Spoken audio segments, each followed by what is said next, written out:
সংগঠনে এজাহাৰ দিছে এটা নাম নাইকিয়া সংগঠন, কিবা সংখ্যালঘু সংগ্ৰাম পৰিষদ নে কি। আৰু আমি জানিব পাৰিছোঁ যে এই সংগঠনটোত থকা সকলোবিলাক বাংলাদেশী আৰু তেওঁলোকে বাংলাদেশীক ৰক্ষণাবেক্ষণ দিবলৈ গঠন হোৱা এটা দল। আৰু এই সংগঠনৰ নেতাসকল বৰ্তমান অসমত জন্মগ্ৰহণ কৰিলেও তেওঁলোকৰ পূৰ্বপুৰুষ কিন্তু বাংলাদেশৰ পৰা আহিছে। গতিকে এনেধৰণৰ সংগঠনৰ লগত আমি যুক্তি তৰ্ক কৰিব বিচৰা নাই, আমি কোনো ধৰণৰ গুৰুত্ব নিদিওঁ। কিন্তু যিহেতু এখন এজাহাৰ দিছে, নগাঁও জুৰীয়া আৰক্ষী থানাত এখন এজাহাৰ দিছে, আমি ভাৰতৰ সংবিধানক শ্ৰদ্ধা কৰোঁ, ভাৰতৰ আইন ব্যৱস্থাক আমি শ্ৰদ্ধা কৰোঁ। গতিকে আইনে যি ব্যৱস্থা ল'ব আমি তাক সন্মান জনাম। কিন্তু ইয়াৰ মাজত এটা কথা ক'ব বিচাৰিছোঁ, যদি কোনোবা সংগঠনে যি ভাবিছে যে আমাক দম দি আমাক কণ্ঠ ৰোধ কৰিব পাৰিম বুলি, সেয়া নহ'ব। আমাৰ স্পষ্ট কথা, উজনি অসমৰ পৰা মিয়া যাবই লাগিব। আৰু আজিও ইতিমধ্যে আপোনালোকে গম পায় যে পুৱাৰ ভাগৰ পৰা আমি মিয়া খেদা অভিযান আৰম্ভ কৰি আছোঁ। যোৱা কালিৰ পৰা হৈ আছে, মিয়া খেদিমেই উজনি অসমৰ মিয়া যাবই লাগিব। এই মাতৃভূমিত কেৱল মাত্ৰ খিলঞ্জীয়া মানুহৰ প্ৰভুত্ব আৰু আধিপত্য থাকিব লাগিব। ইয়াত কোনো কাৰণতে মিয়াৰ দপদপনি নচলিব। হয় মিয়া উজনি অসম প্ৰত্যাগমন কৰক, নহ'লে কিন্তু পিটন খাবলৈ সাজু হৈ থাকক, স্পষ্ট কথা।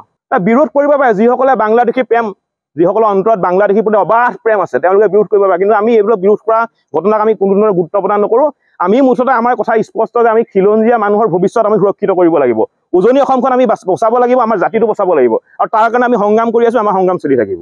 সংগঠনে এজাহাৰ দিছে এটা নাম নাইকিয়া সংগঠন, কিবা সংখ্যালঘু সংগ্ৰাম পৰিষদ নে কি। আৰু আমি জানিব পাৰিছোঁ যে এই সংগঠনটোত থকা সকলোবিলাক বাংলাদেশী আৰু তেওঁলোকে বাংলাদেশীক ৰক্ষণাবেক্ষণ দিবলৈ গঠন হোৱা এটা দল।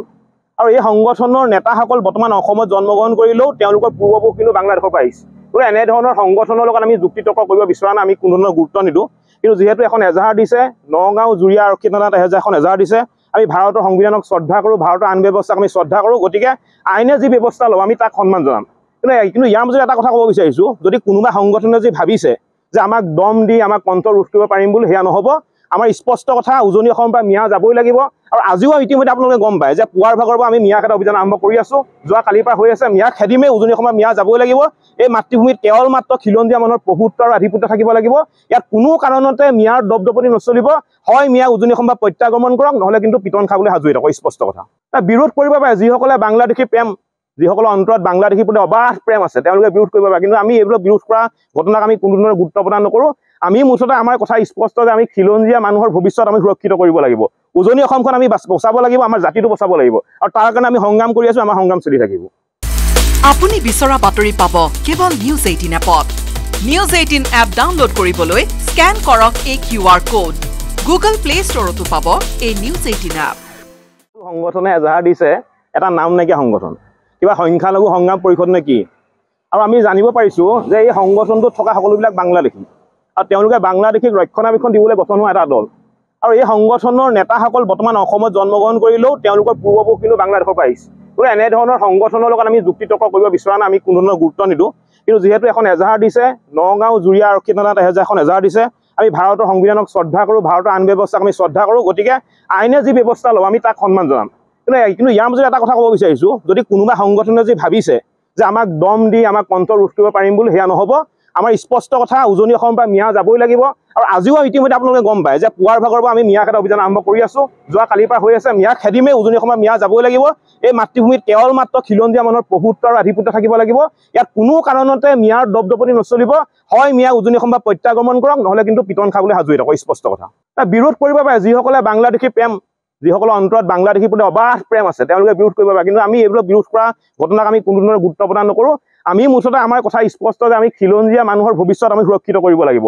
উজনি অসমখন আমি বচাব লাগিব, আমাৰ জাতিটো বচাব লাগিব। আৰু তাৰ কাৰণে আমি সংগ্ৰাম কৰি আছোঁ, আমাৰ সংগ্ৰাম চলি থাকিব। সংগঠনে এজাহাৰ দিছে এটা নাম নাইকিয়া সংগঠন, কিবা সংখ্যালঘু সংগ্ৰাম পৰিষদ নে কি। আৰু আমি জানিব পাৰিছোঁ যে এই সংগঠনটোত থকা সকলোবিলাক বাংলাদেশী আৰু তেওঁলোকে বাংলাদেশীক ৰক্ষণাবেক্ষণ দিবলৈ গঠন হোৱা এটা দল।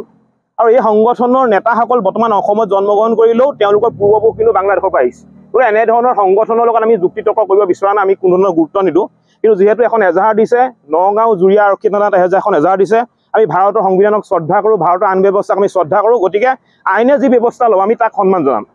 কিন্তু ইয়াৰ মাজত এটা কথা ক'ব বিচাৰিছোঁ, যদি কোনোবা সংগঠনে যি ভাবিছে যে আমাক দম দি আমাক কণ্ঠ ৰোধ কৰিব পাৰিম বুলি, সেয়া নহ'ব।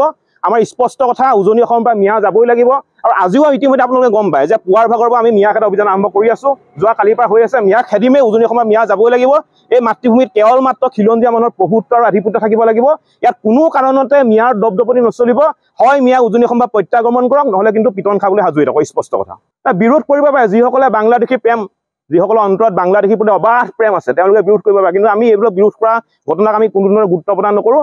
আমি মুঠতে আমাৰ কথা স্পষ্ট যে আমি খিলঞ্জীয়া মানুহৰ ভৱিষ্যত আমি সুৰক্ষিত কৰিব লাগিব উজনি অসমখন আমি বচাব লাগিব আমাৰ জাতিটো বচাব লাগিব আৰু তাৰ কাৰণে আমি সংগ্ৰাম কৰি আছো আমাৰ সংগ্ৰাম চলি থাকিব আপুনি বিচৰা বাতৰি পাব কেৱল নিউজ 18 এপত নিউজ 18 এপ ডাউনলোড কৰিবলৈ স্ক্যান কৰক এই QR কোড গুগল প্লে ষ্টৰতো পাব এই নিউজ 18 এপ